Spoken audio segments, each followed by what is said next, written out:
That spring, when the young people walked in terrible naivete through the woods above Salisbury, with the symbolic shoots of nature pushy as ever, they undid more than they knew, more than I, the butler, knew, more than the established world was prepared to admit. Young people, young at least in mind people, can disturb so amazingly much, one is forced to admire it.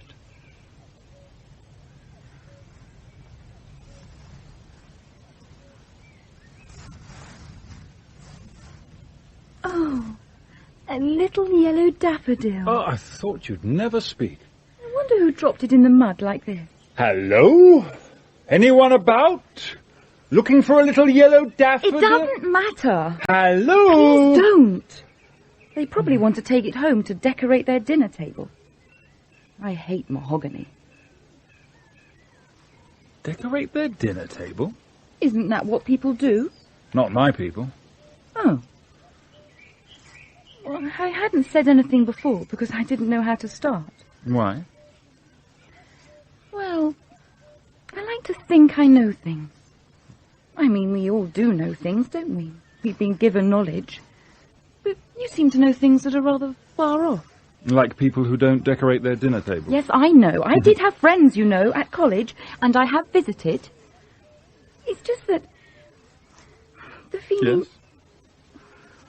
The feeling of being overwhelmed. Of seeing a face I always dreamed of. I always thought it belonged to someone whose dinner table would be decorated. Where on earth do you have dinner? It's just when you find you've gone this far towards someone and they're not... Please can we kiss? You're lovely. Lovely and lost. Pardon? I don't know what I meant by that. Yes, you do. It was presumption. I'm terribly poised. Let's kiss. All right. No, let's not. Oh, bloody hell! We can get back to Salisbury this way. Is this because of a bloody little daffodil? Nothing so innocent it can't disturb you. Even if you're terribly poised? Oh, we all have insecurity, Daniel.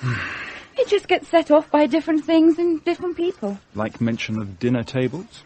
I wish I hadn't come to Grandpa's for the weekend. I like people to be clichés. I'm hardly original. Too original for me. Oh, someone's coming. He's trying to dodge the puddles of spring. I think the sun is blinding his glasses. Can you hear what he's saying to himself? Good afternoon. What? Oh, yes, I suppose so. Oh, is something wrong? Never have a brother who's cleverer than you. Especially an older one. Goodbye. What a peculiar thing to say. Can we kiss now? All right.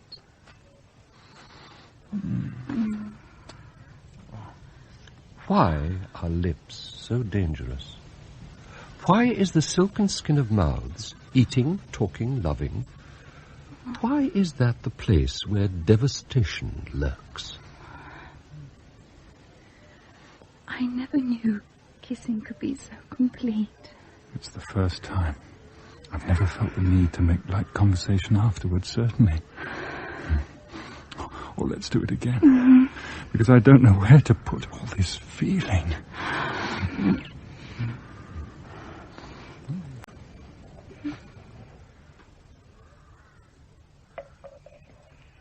Honeyman? Sir Desmond? I'm in the conservatory watering. Of course. There was a man in the kitchen this afternoon wearing glasses and a suit. My brother, sir. I hope it didn't disturb you. He's a bank manager. My butler has a brother who's a bank manager? I'm very sorry, sir. I have kept him quiet, though, up to now. Don't let him out again. Every man's entitled to climb wherever he can, but I don't want the family disturbing. I'll tell him. The status quo is what the new rich aim for, Honeyman. So if it disappears when we reach it, our lives have been totally in vain. I sympathize completely, sir. You can't be rich and powerful unless there's someone to be rich and powerful over. I do appreciate comprehensively the delicate position of the rich and powerful, Sir Desmond. We need to feel safe. I know. You are fully admired and appreciated by me, and you can put my brother completely out of your head. Then why was he here? We always spend our holidays together, and we're talking about the summer. We're going to trace Stevenson's Travels with a Donkey in the Cévennes. It's in southern France. Not Stockton to Darlington? That was a different Stevenson. You make me nervous sometimes. I don't mean to. Then get the tea. And the children are coming, so mash it properly. I'll tell Mrs. Fellows. I was a grammar school boy, like poor brother Harry, fearfully intelligent and deeply in love with the life of the very, very rich, because it purchased so much culture. I mean, to live with Rembrandts and sit on Hepplewhite. However, I also felt scorn and loathing for the way huge wealth was acquired, depressing humanity in general for the benefit of the few. That is the basic immorality of life, the elementary evil. So, to satisfy my longing and to keep my conscience clear, both at the same time, I became a butler, living well and taking no responsibility for it. We all do that, don't we? And as I had long ago rejected loyalty as incompatible with clarity of thought, I also felt no duty to my master and was prepared always, when the time came, to ditch him.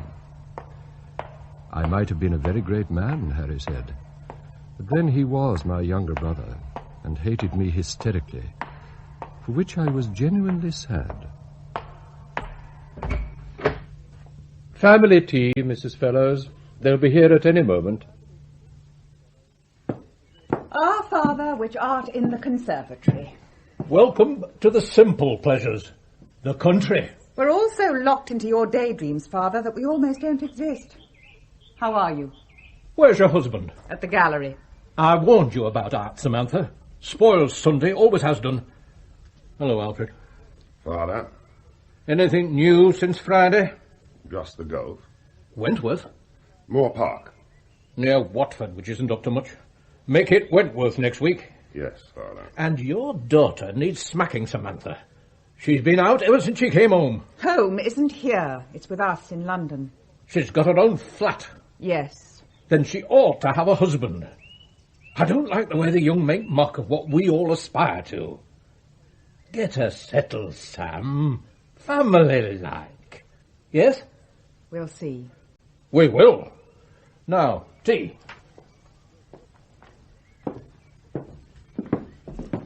Next week you'll come for lunch. It'll be no trouble to us, will it, Honeyman? It'll be a great pleasure, Sir Desmond. What else could you say, Honeyman? It's the truth. You're not paid to tell the truth, Honeyman. Just the credible. And remember, you two, if it weren't for me, you'd have grown up in the north, in the back streets of Stockport. So you needn't look gloomy at the thought of Sunday lunch. We lived all week in Holland Park and only came to Salisbury at the weekend.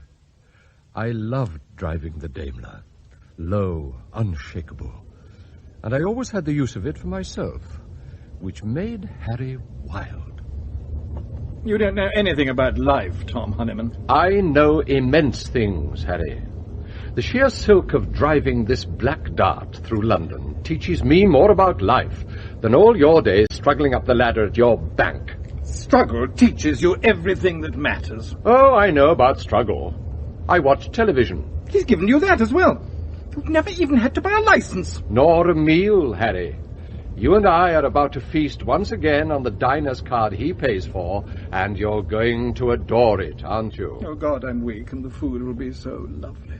Stick with me. Sir Desmond's family are, as always, in my hands, giving me my pleasure. What would we do without you, Honeyman? Very little, Mr. Alfred. Part of the family, Honeyman. And its secrets, Miss Sam. Run me a bath. Run me a bath! If it weren't for me, oh, if it weren't for me. That's what I thought then. The truth is, Harry, do you have to slurp your soup? I'm a bachelor. So am I, but I don't offend myself by doing that. The truth is, I'm no different from anyone else, superficially. I serve wealth, like we all do, and I take my pleasures where I can. But, and here's the real truth, very soon I can and will change everything by one simple... Oh, for heaven's sake! I wish you'd been a great man and left me alone. You'd miss our lovely holidays. Not me. You would. Take someone else. I want you. To treat like dirt. You're a highly intelligent manager of a bank in the West End of London. That's not dirt. It's a rarity on lots of counts. You always make my job sound like a joke. Try to learn about jokes, will you? And try to get hold of some views, so we can tussle brilliantly over our baguette. I hate Matisse. Is that a joke or a view? You see, dirt. By views, I mean ideals. You must have some somewhere. Convictions, passions. We passed the 11 plus to be purged of those. I don't know how you did it, but you still seem to have convictions and passions and all sorts of things that should have been balanced out of you at school. No, school. We were exhorted there to be honest and to be loyal, two mutually incompatible ideals. We weren't purged, Harry. We were simply placed in an impossible position which turned into a trauma. Oh, God. The city's full of men who've been shocked into immobility by having to be honest and yet never to reveal the duplicity of their friends. They look glazed and grin a lot and talk without inflection. They can't live creative lives at all because they're caught by the balls by English middle-class morality, the searing, almost castrating stiff upper lip, ready to engage its teeth unless they swear to believe in honesty and loyalty at the same time, which, of course, they can't. Well, I've thrown off loyalty. The truth is, Harry, the truth about me, the real truth, is that I am in a position to unravel so much wealth, so much dishonestly acquired money, that I could make the world an infinitely happier place tomorrow, and one day soon I will. How? Well, you see, I could kill Sir Desmond Lyle, couldn't I? No, for God's sake. Well, why not? Human life is sacred. To whom? It doesn't matter whom to. It's a useful phrase to stop us killing people we don't like. Are you showing loyalty to the human race? Yes. How humdrum. How typically colourless. I hate you! Sibling rivalry. And you're not to visit Salisbury again, Sir Desmond says. I was very nearly part of the family. Even in my little flat, my eyrie at the top of the Holland Park home, with my television window to the world outside, even there, the family visited me, part of their lives. Miss Paula. Do sit down. You've got a new television. Your grandfather provides me always. Did you choose it? Oh, that would have been too much. I'm simply grateful for all the generosity. Gratitude is dangerously near servitude, don't you think? I am a servant. Part of the family. I came to you because there was no one in, and I wanted to tell someone I was happy. I'm honoured that for God's sake, how starchy can you be? What made you happy? I can't tell the butler, can I? He's just a servant. Love? In the woods above Salisbury. Oh, Honeyman, I'm happy for the first time in my life. That's the rainforest you're watching. Miss Paula, you must have been happy before this. No. What a pity they have to chop it down. Still, we can't have everything. Miss Paula? It's no use. I can't talk to you. We're miles and miles apart. There was, to be frank, an awful lot of triviality. The curly crockery, the embossed silver. Rich men so frequently get lost in luxury, and then the shapes of things get blurred, and the sharpness of life is blunted. He had so many art treasures, I swooned daily over his impressionists. Yet it was the chintz that took up all my time, straightening it, dusting it, preparing it as the scenery for his game of happy families. Honeyman, Mr. Alfred? I have to speak to you. Come down off that ladder.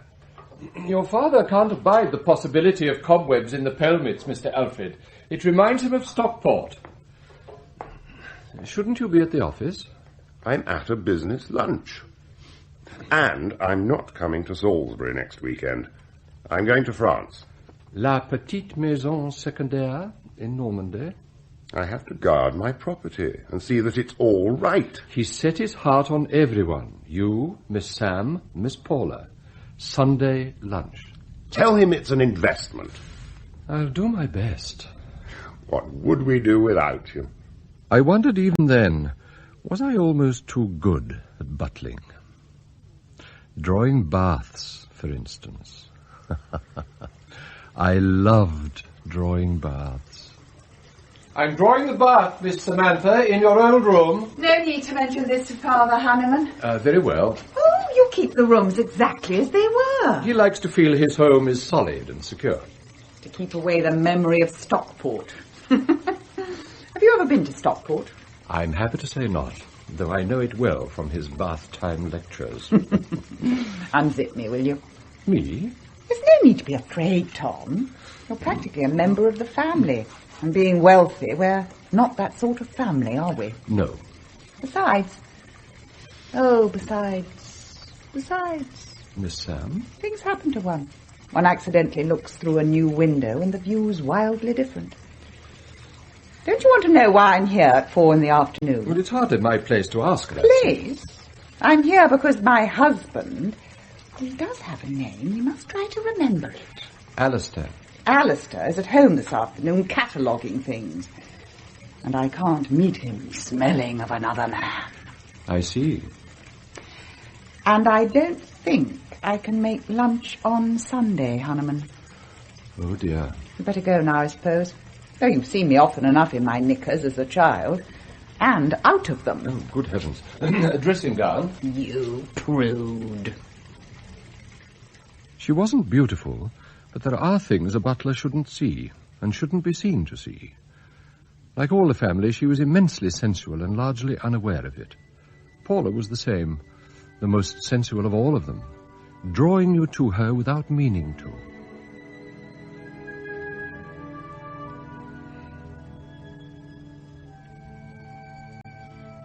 Daniel, I don't know if I'm into this yet. So? People seem to do it all over the place. Like Uncle Alfred's golf. That's confusing. It isn't known I'm here either. By whom? I don't know why I said that. What do you do here in London? Geology. I work at Yes, of course, I forgot. What do you do? Oh, the plan is for me to become an architect's assistant, which I am, and then an architect. Whose plan? Mine. Yes, mine. Not your grandfather's? They laugh at him where I work. They call him the dread developer. Has anyone ever laughed at your relatives? Oh, isn't that what people do? Not my people. We've had this conversation once. I haven't come for that. What have you come for? Well, actually, I feel foolish. And I haven't come for that either. I don't think it's my fault. I better go away again and do some drawings I'm supposed to work on. Why? Daniel, I'm a grown-up girl with a job. I'm not supposed to be here. Supposed by whom? You do pry, don't you? We met over Saturday sherry in Wiltshire, kissed in the spring woods, and felt very much part of each other. What lies behind all this? Haven't you come to find out? You said I could call whenever I liked. Was that all? Isn't it enough? Are you always like this? There you go again, prying. Oh, for heaven's sake. We'll have you Vinnie Mozart. I'll see. I know I'm disappointing. But that's what I am. I'm a disappointment. Who to? Well, people float towards me and then float away again. I watch it happen. I meant more cheerful Mozart than this. I haven't any. I'm in love with you. You don't know who I am. I'm finished. The end of something. No, don't ask. Do not ask what I am the end of. Wouldn't you like to know about me? No. Well, I do know about you. From the way you move and things. How people smell, how they invite you to inquire, how they put you aside. That comes so quickly. But you have to use words too.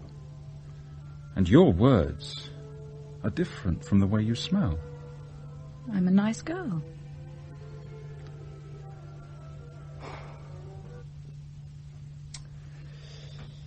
I was brought up in Salisbury, so I too have suffered niceness. I'm very straightforward, very interested in what I do, which is research into the platelets of the Earth's crust. My father, a solicitor, is very fond of me, as is my mother, and I'm fond of them, though we don't share a single view, I think. We rarely talk about it. My sister's married to a lecturer in art in Newcastle with a family, and she's very nice, very contributive, very happy when we meet, because we like each other. And I'm happy about that. It's nice. Nicer even than being friends. But I don't know what it is, or even if I ought to try to find out, because I'd have to pick away at things we've only said to each other once, and maybe thought of long ago. And underneath there are questions that are very tender.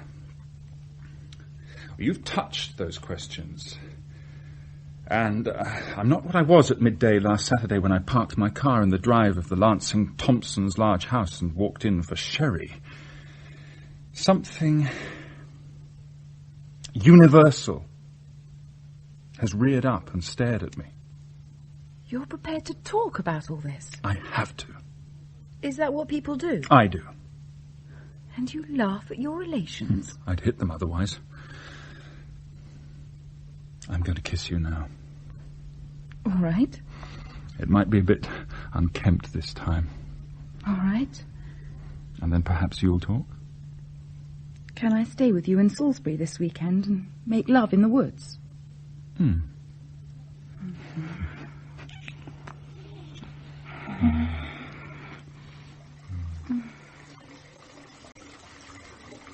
The green dressing gown, Honeyman.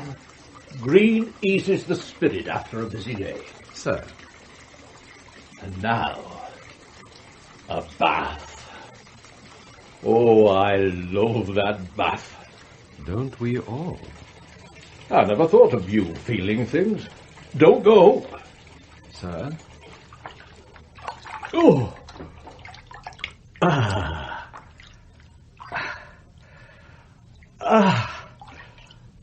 That's marvellous. I'd like to be able to say we kept coal in ours in Stockport, but that'd be too colourful. Stockport was stale. The grey, stale life of keeping body and soul together. And the great, grieving Stockport railway viaduct across the valley. I can never quite see the valley. Well, the word valley makes it sound like Switzerland, that's why. But Stockport was a mud pie of trolley tracks and cobblestones and greasy black sludge. It was as if a huge slug had crawled across the banks of the river and stopped, coughed and died. The whole ugly mess as far as Hazel Grove, stinking of smoke and grime. And bloody hell, the Germans missed it in the war, would you believe it? It's all still there. Cleaner in some places, drabber in others, but still rotting, dead but endlessly suppurating. And bits of green grass fighting through and withering around Davenport, and motorways skirting round it, derelict buildings in Mothside. Oh, Honeyman. A bath here, in Holland Park, with fitted carpets and massive curtains, old masters on the heavy wallpaper. I tell you, it's a great fortress against the slug. And the gardens in Salisbury. Flowery, cushioned ramparts against the oozing north of England. You don't know the terror lurking in the woods, Stockport, and Crewe, and Bury, and those awful seeping Lowry paintings. And Buxton. The Buxton moors were covered in sooty sheep like bodies from Belson. The Peak District had all the sort of glossop falling on it. You know, black heather till you got to Chatsworth. Chatsworth? No. Oh, Chatsworth was a sudden waft to Versailles. And I can't think how the Duke lived so near the enemy. Sheffield pushing over the hill. Derby dragged to the south. I couldn't do it. I'd be frightened to death. I truly believe you are braver than you think, sir. Fear makes you do brave things, certainly. I made money because I was afraid. Money keeps me safe. It gives me home. Your brother-in-law? I don't think he considers money in that way. Oh, for me, money's the power that keeps Stockport at bay. And on Sunday, I shall have my family about me. For lunch in the country. That Honeyman is achievement. A big house in the southern counties and all my family about me. It's a pity Lady Lillian won't be. She used to interrupt. You can go now. I should have killed him then and there with the word family on his lips. He would have been happy. I would have been happy. As it was, there was that cocky little lover of Samantha's at one of those functions in the art gallery. Darling, we can't meet in Alistair's gallery. We aren't meeting. We're bumping into one another. Which one's Alistair? The one with the pleasant face and the half-smile, nodding slowly to the serious man in the Italian jacket, and then nodding fast at the end of each sentence as he laughs nervously. Seems nice. Yes, he does seem nice. Why have you come? To look. I can't stay long. The mail train goes at 4 and I have to film my parcel leaving the depot. Well, can't someone else? Then we could... Look, I have to be there myself if I'm to prove it gets interrupted. I just came to get a glimpse of you in your habitat and to ask if everything's fixed for Sunday. Alistair will go to Father's in his car, and I'll say I'm picking up Paula from somewhere remote in mine, while she'll go up by train as usual. This isn't just an affair, Sam. You won't be going back. We'll kill the ghosts in Salisbury Wood and then run off together. I might be frightened to begin with. A life in jeans. I haven't worn jeans for years. You worked in television once? I was passing time then. Why are you talking into your catalogues? Paula, darling. I need to see you. Who's this? His name is Sean. He makes investigative television. And this is Paula, my only child. Oh. Can't you go back to work or something? Yes, I can. Goodbye, Sam. So nice to bump into you. And what is it? I won't be coming on Sunday. What? I might not see you again for ages, actually. I'm not running away, but I'm rather sick of you. You're 24, Paula. You should have done this at 16. Better late than never. Goodbye. Paula! Hello, Sam. Hello, Paula. Alistair, Paula's leaving us. Oh, goodbye, Paula. Goodbye, Daddy. What is it? A man, I should think. It's time for one. Yes. Is it? Oh, God, Alistair, you really are the dullest man in art. You make me sicker than Brother Alfred, which is saying something. It is. Alfred makes me sick. Goodbye, Alistair. Paula's got a flat of her own, so she's left us already. Have I missed something? Sam?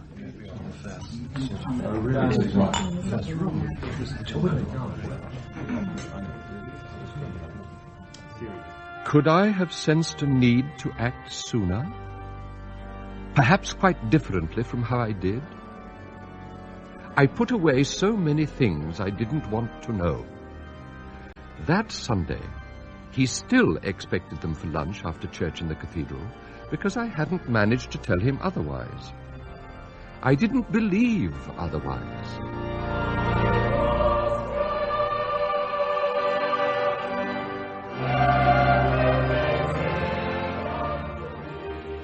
Speculation that the Chancellor may have to raise interest rates even further brought outspoken comment in today's papers.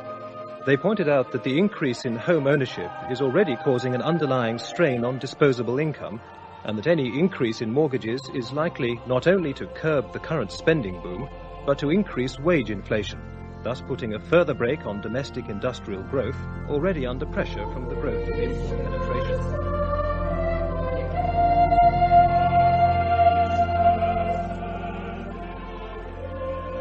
The family, of course, is the center of all Christian imagery, and the image of the father bears the central weight of that great metaphor. As we all sit together around our family dinner tables today, we should recall that we are part of one of the greatest and weightiest poems of social and religious significance. For the family is the seat of all that is good and right in human life, just as this great building with its mighty spire is the center of all that is good and right in the wider. So where the bloody hell are they? Mr. Alistair will be here very soon. Oh, full of sparks. But Mr. Alfred had to attend to his capital investment in France. French letters, more like. Miss Sam has been called away. She's got a lover. I've had the correspondence interrupted, but there's nothing I can do. And Miss Paula... An only child, and spoiled.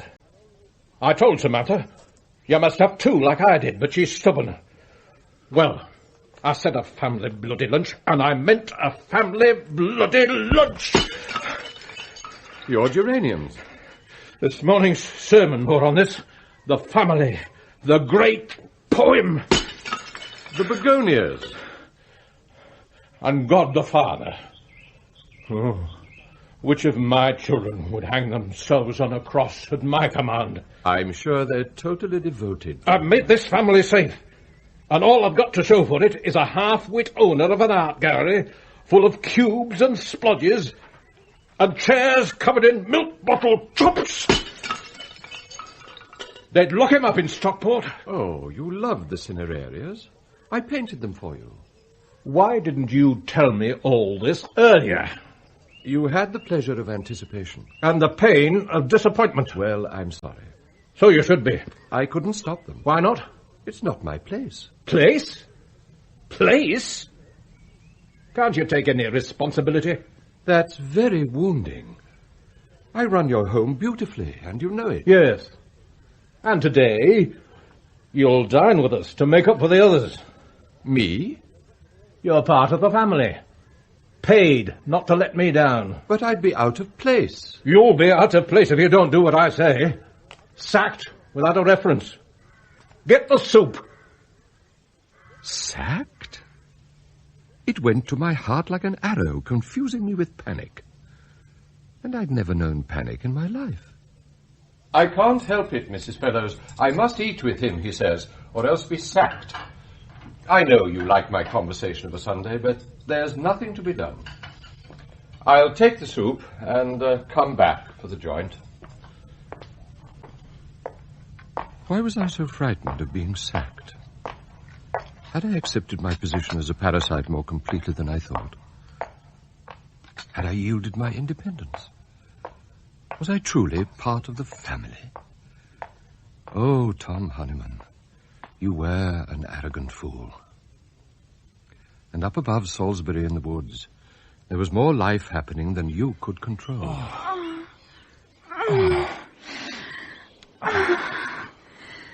Oh, it is your face. Ever since I was at boarding school and had my first crush, it was a face like yours. Am I just a fantasy? Not yet. So far, you're still real. Your stomach is extraordinary. It wouldn't be if it were windy. Stomachs look like tripe when they're cold. Wow. Sunshine. Drying hours. kind, aren't you? I've known others and they weren't kind at all. It's a thing for two people, Paula. It's not just a man and a donut. In a way, it does very much concern oneself. One's very own self, which another person is allowed to know and stir. I should be having lunch with a family at Grandpa's. And your parents don't seem to mind what you do. We've established a way of living between us.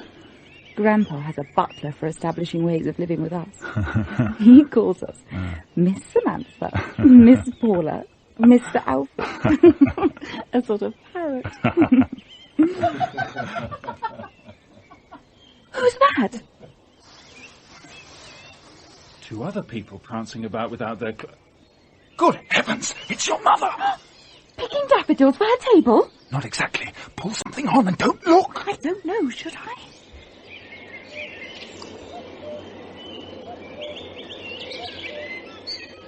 I choose this wood for killing ghosts. Your father's been interfering with the public mail for years, and I have to exorcise my anger over that by making love to you above his house. You've made your film about him. Oh, I love you. I love you. I love you. Mr. Millet, I've got things to say. And things to do. I've often done things with my clothes off, but hardly ever said things. Now then, I've been waiting for you ever since Paula left school. Before, really. Since she was at boarding school, and I've been bored ever since I packed her off. Are we doing this simply out of boredom? Boredom is a formative experience like any other. It makes its mark by sealing you in, denying you existence, forbidding any expression of yourself, withering your feelers into life. And the longer it goes on, the more you shrink and you squeeze out stuff. Little excuses, little jobs, little illnesses, little, which thicken the boundaries between you and life. Your thinking limbs shorten and shrivel, so you begin to need the bandages of little doings as protection against the world where once you were. It's a barrier of dozens of little voluntary committees. I don't know what the ones I sat on were for. And if you show any life at all, it's as a trapped wasp, a buzzfly, whirring round charity shows and fancy dress balls. Oh, the humming sessions I went to about Shakespeare with well-known actors, the entertaining drone nights I rigged up for Alistair's artists. And no one would have noticed if I'd stopped, mummified by triviality. They won't now. No one will miss the tiny tic-tac of my life, the frantic round of buzzing scratchings, always elegant and pointless. I thought that to want somebody like you, all-consuming. Oh, no, that was immoral, extravagant, whorish. But it turns out that I was waiting for just that, for you to smash my life open. How did I do that, exactly? You showed me the thrill of the chase. You took me into the editing room on that tour of the BBC I'd organised for some squeaking ladies like myself, and just shifted my whole perspective, like giving me new glasses. I wanted to be behind the camera where you'd been, hunting the men, or my father's men in this case. I wanted to nail those awful people with you, take those prying shots, ask those impermissible questions, feel the unforgivable passion. Then there you were, sexy as hell, offering it to me. You worked in TV before, I'll fix it if you really want. And you did.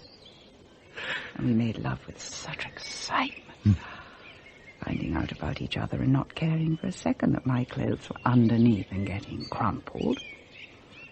I was certain then that the whole of me was twice as big, and then 20 times as big as it had been before.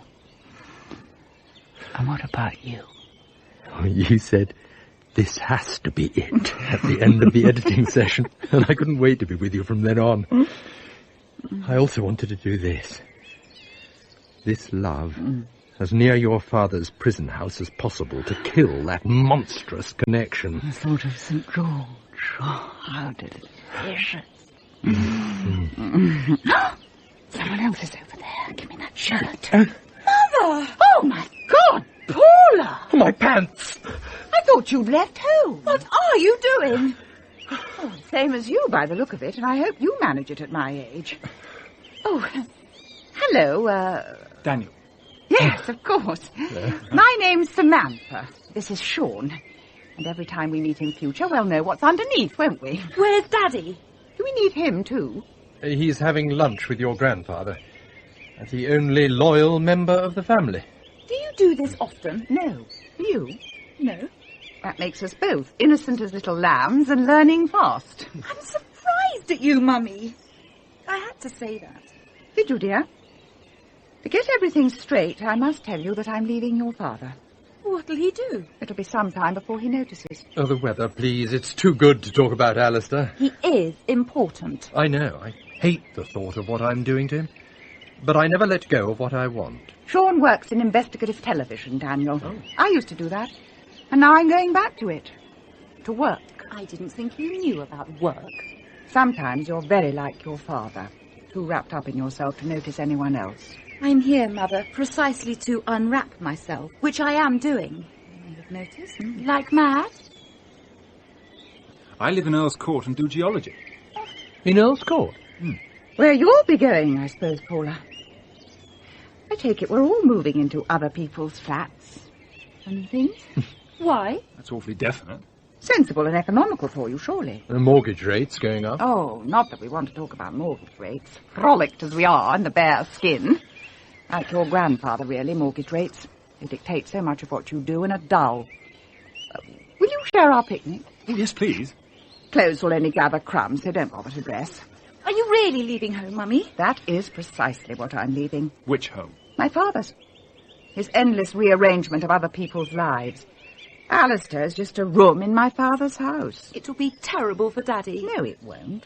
The house is in his name, so he'll potter on quite happily. You're very hard on him, Sam. You didn't have to marry him. Having done so, I had to live with him for 25 boring years. It would have been our silver wedding in a month. Celebrated with dust-collecting rubbish from Harrods and cast-off paintings from Alistair's artists. Oh, I've investigated all there is to know about Alistair, and I could make a documentary of insufferable niceness about him.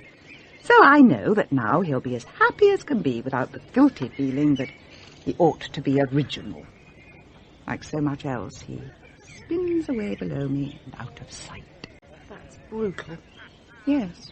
Duck down, everyone. It's the man in glasses again. What man? On the track there. He was here last week. Down, go on, down. He's laughing. I don't call that laughter. I feel immensely uncomfortable. Oh, I feel adolescent. Isn't it wonderful how life turns up all the time? For some people. It was Brother Harry. Harry had called again, in spite of my telling him not to. I came on him in the kitchen with his glasses off, wiping the laughter from his eyes as I went down for the joint, and I was cold with fury. Over the years, I had learned how to go cold in the face of strong emotion. Actually, of course, I would have liked to be able to laugh with him.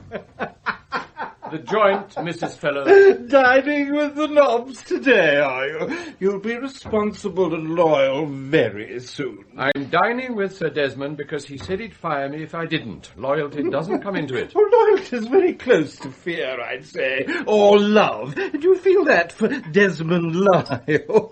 Is that why you're planning how to... Mrs. Fellows isn't interested in reports of my light-hearted banter with you, Harry. Have you been drinking? I'm laughing at your eating upstairs. Sir Desmond says you're not to visit. Why have you come? To annoy you. You'd better go. You'll get your knuckles rapped by Desmond the Dreadful if you don't. Why aren't you married? Because you frightened all my girls away! Hurry along, Honeyman!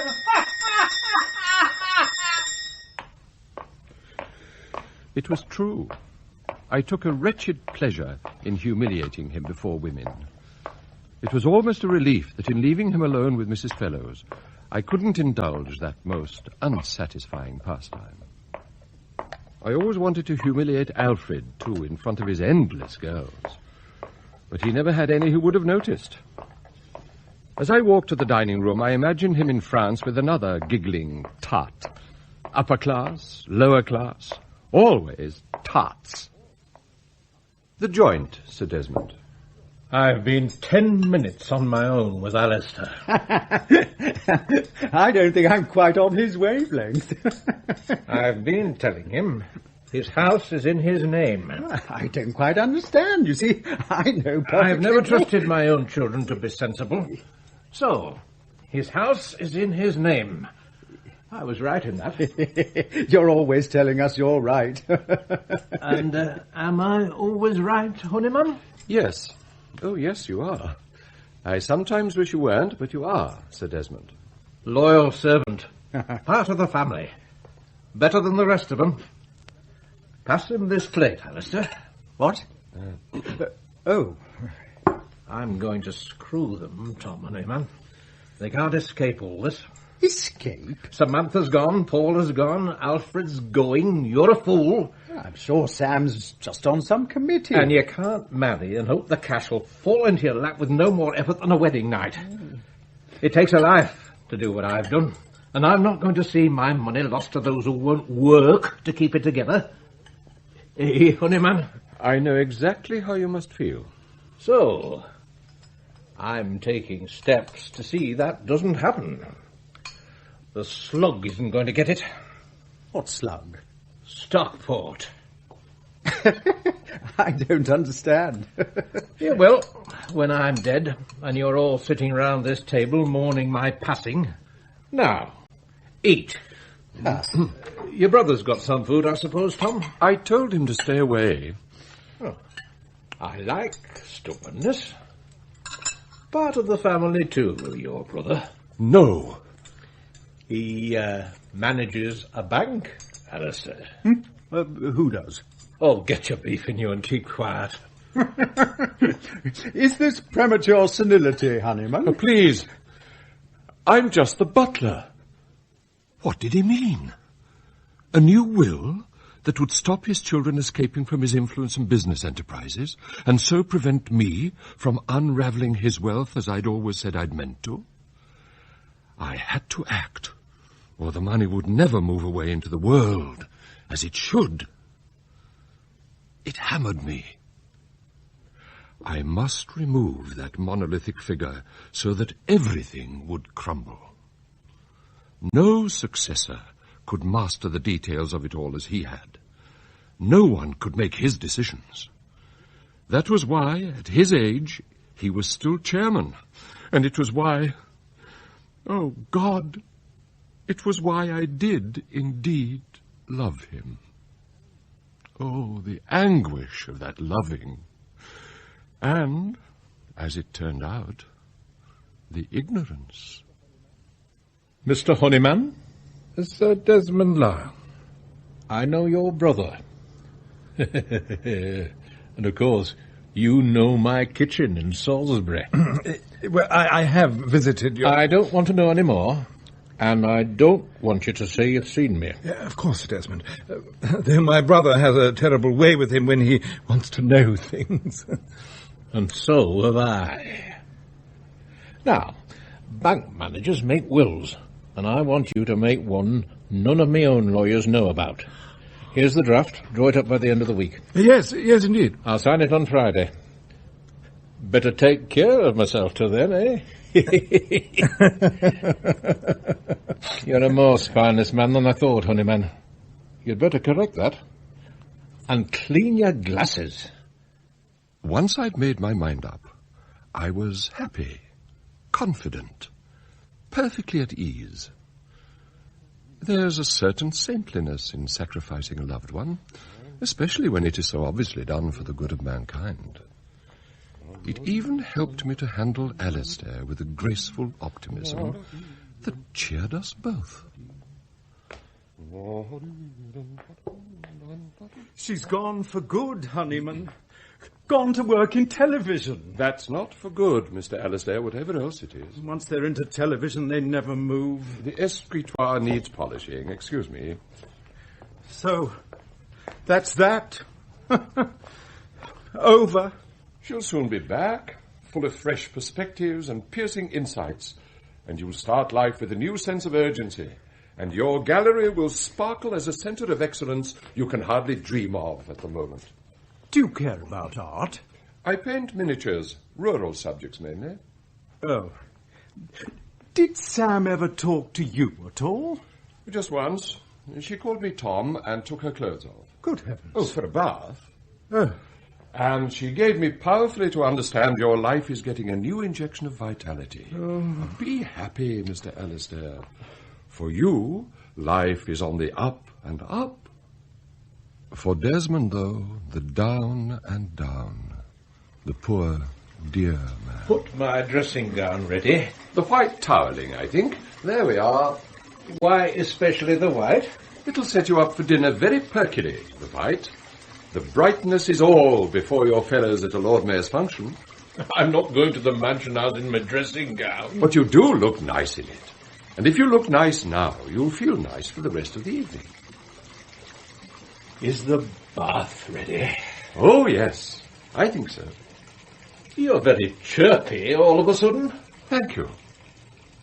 I never thought of you as having moods. Servants aren't supposed to have them. We have our moments. Well, chirp on. It's nice. White towels, white soap, white face flannel, white bath.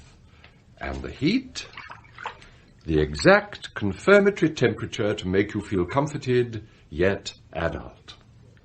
You really care about me, don't you? I do. Ready? Thank you. Oh, I love the simple pleasures. The kneeling down, getting the thighs and things used to the warmth and wet, and the sitting.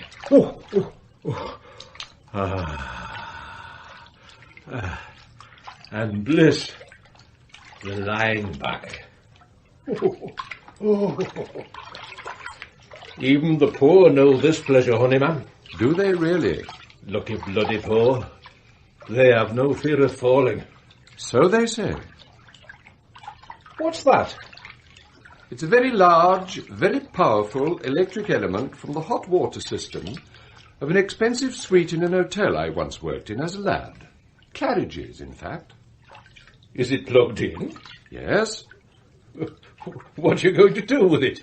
I'm going to put it in the bath. Like this.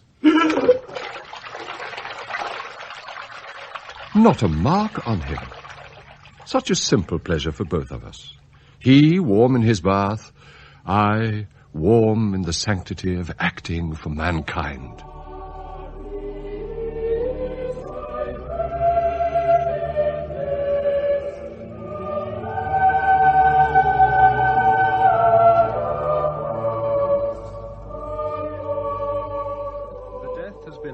Of Sir Desmond Lyle, chairman of the Stockport and Eccles Building Society and of Allied Southampton Construction.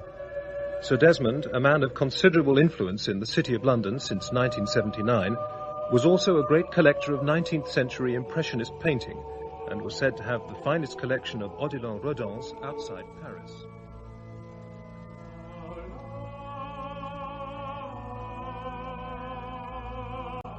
He was, of all the rich, the most generous with his wealth, and of all the powerful, the least puffed up with worldly pride. His contributions to the arts, including the building of the Dance Centre in Havant and the Museum of Modern Art at Avebury, earned him international fame as a great patron we should all be eternally grateful to.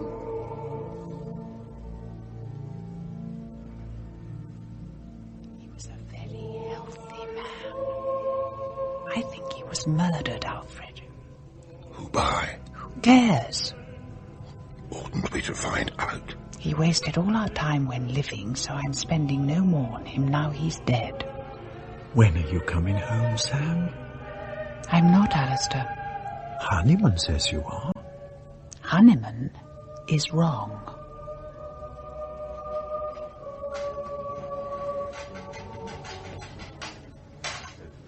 Harry? Oh, go away. I've come about... I know what you've come about. I can't talk through a glass screen, so let's go to your office. Leave me alone. I want to forget you. I've only come to say that I've got the tickets for the holiday, but now... I'm not coming. Why ever not? Because you're a murderer. Don't be hysterical, Harry.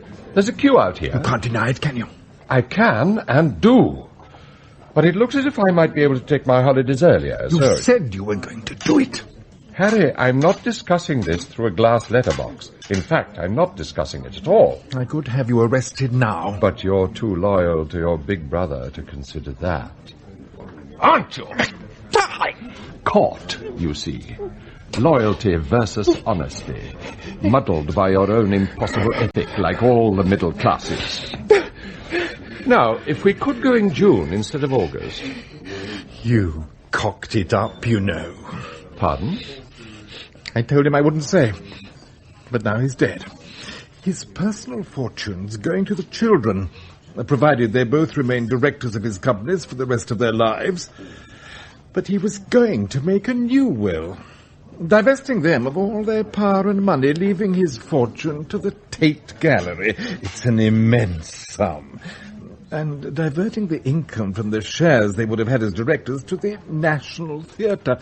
And he was putting you in charge of it all at a salary of £60,000 per annum. No. But you killed him before he signed. Now everything's locked up exactly as you didn't want it to be. But now he's gone. It'll all collapse, surely. Oh, Tom, you don't understand a thing about the world, do you? There are dozens, hundreds of directors to run the companies. But if he'd signed the new will... Now go away. I was stunned. He'd meant his fortress to exclude his children and to include only me. Me to preserve his money and his reputation as a benefactor of the arts. Me. Instead of which, they could, of course, renounce their directorships to gain their freedom, but somehow I doubted if they would.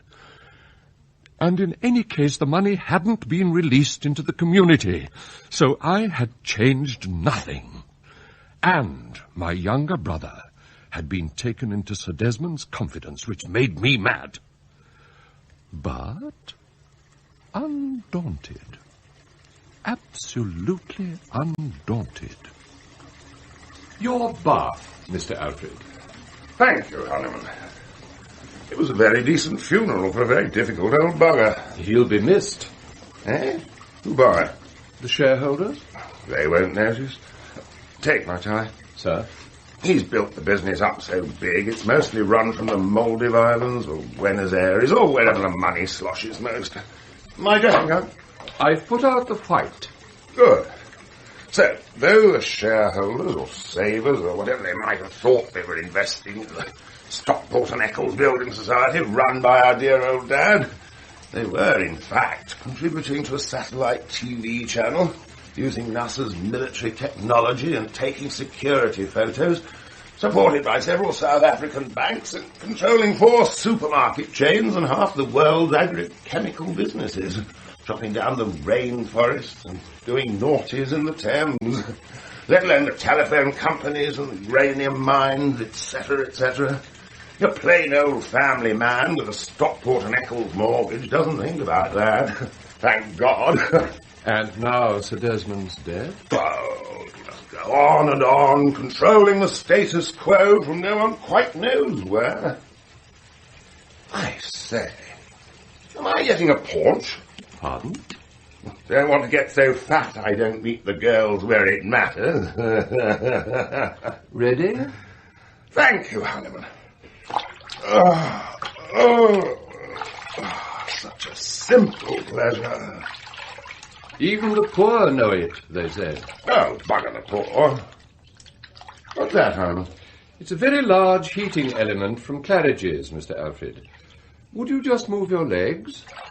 Thank you.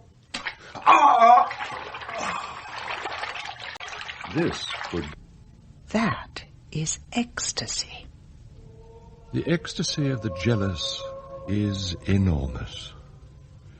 If I'd had one more drop of talent in my veins, I would have overcome the lethargy I knew at heart I suffered from. I might have been standing there and singing with full throat, rendering the music of the great creators with unstoppable majesty, sending waves of beauty into that ancient, perfect house. My pleasure in such sounds, always so vast because of that fantasy, was deeply tainted with hideous despair. If only, oh, if only I'd been someone else.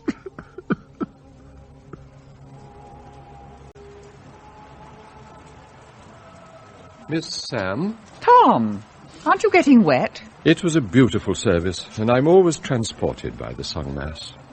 Did you kill Father and Alfred? I am the butler, and you know what they say about butlers. So, did you? I'm going away, you know. I'm not taking up the directorship. Alistair can do that if he wants. What do you do for a job now? I had assumed somehow that you would. I don't know. Oh, nobody has butlers these days. They're very old-fashioned affairs. We still serve the rich. Do you? Anyway, goodbye. My lover's waiting for me in the car park. You're not going back renewed and refreshed to Mr. Alistair? It would kill him. Oh, and don't you do that, Tom. Off you run. Old-fashioned. Old-fashioned executioner of a modern monster that couldn't die. Grown too big to be a simple fortress against Stockport, and become instead a threat to all mankind.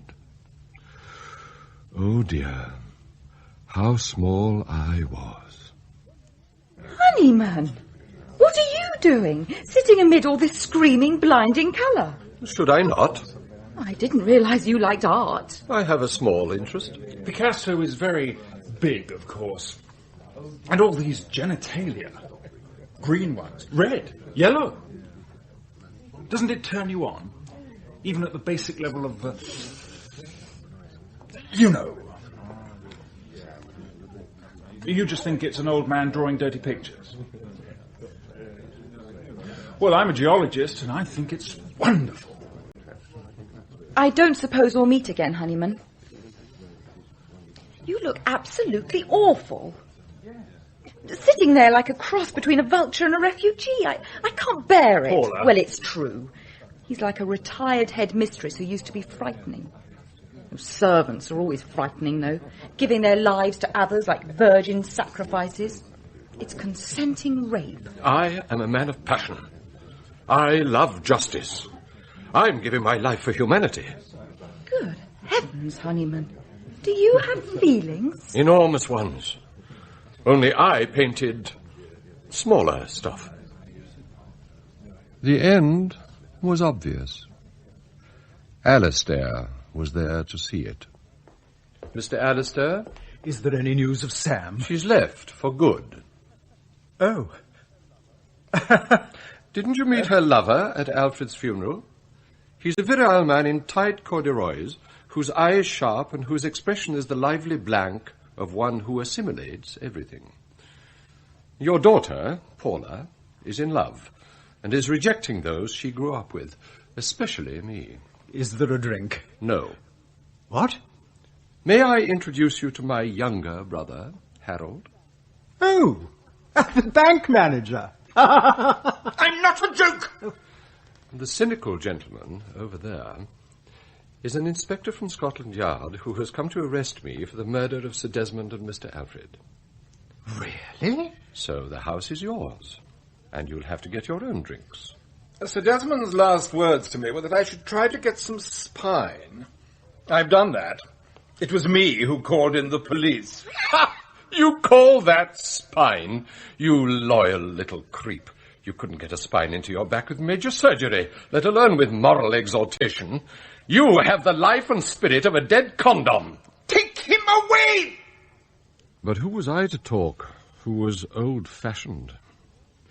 The empire, born from Sir Desmond's simple fear of Stockport, grows and grows, and floats about the globe, gobbling the ozone layer, killing Indians, putting up inflation, swallowing people's savings, evicting people who can't pay their mortgages, that sort of thing.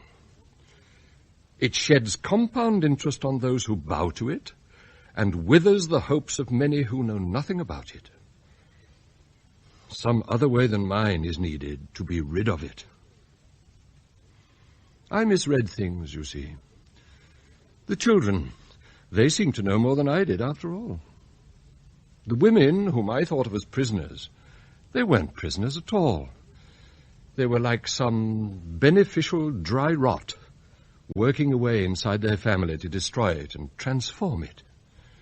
They didn't think what they were doing, they just rotted their part of it away. I still don't quite understand about being out of date. It's such a patronizing criticism. One can hardly bring oneself to believe it. Quite often I don't.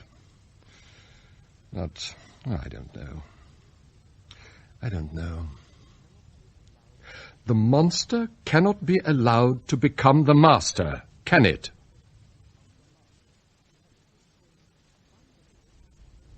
In A Butler Did It, by David Cregan, Bernard Hepton played the part of Honeyman, Anna Massey was Samantha, and Hugh Manning, Sir Desmond Lyle. Paula was played by Melanie Nicholson, Daniel, Simon Treves, Harry, Roger Hammond, Alfred, Ian Collier, Alistair, Neville Jason, and Sean, Geoffrey Beavers. The cleric was played by David King, and the play was directed by John Tydeman.